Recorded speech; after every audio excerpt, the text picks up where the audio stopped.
अरे अरे कारवा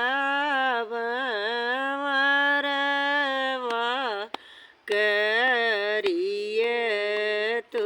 हरी जति इया भंवरा टठिया आज भरली सो पड़िया नेवत पाऊँ ऊँचाव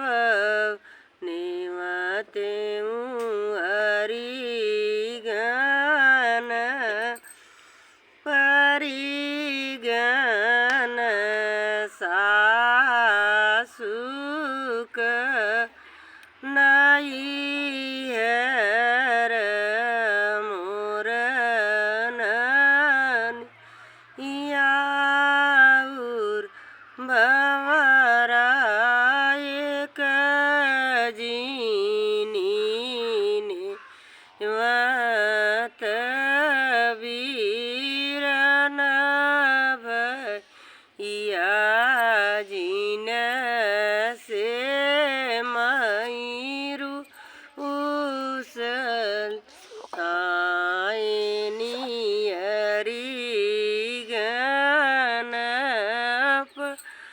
हरि गण सासुक नाई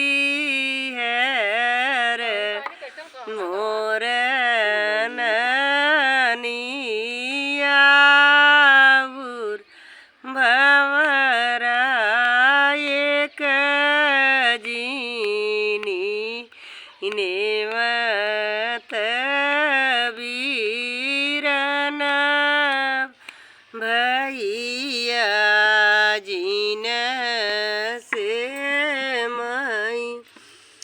रूसल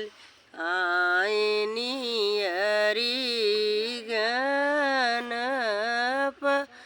रिगन सासुक नाई है रे मोर याऊर भंवरा एक नाई आए वीरन भैया जीन से मयूरूसर अरे अरे भंवर करिए तो हरी जति या भंवरा रगी पीस पुहर दिया वीरन भैया नेवत आगे आगे आवैगी उगागे हरि पियरी गहाव अहिनी नीले घोड़े आव वीरन भैया डड़ी या भौजियापन डड़ी या भौजियापन कहवा उतारऊँ सासु ढूंढिया ते कहवा पियरिया सासु कहवा मई भेटऊँ वीरन भैया त जियरा जुड़ात अंगने उतारऊ बहुढूंढियात अवरऊ पियरिया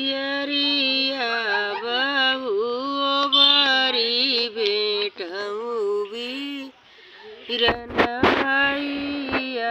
त उबरी भौजी अपन खाऊ न मोरी सासु ढूंढी या त पहिरऊ पियरिया सासु भरी मुख देतियु असी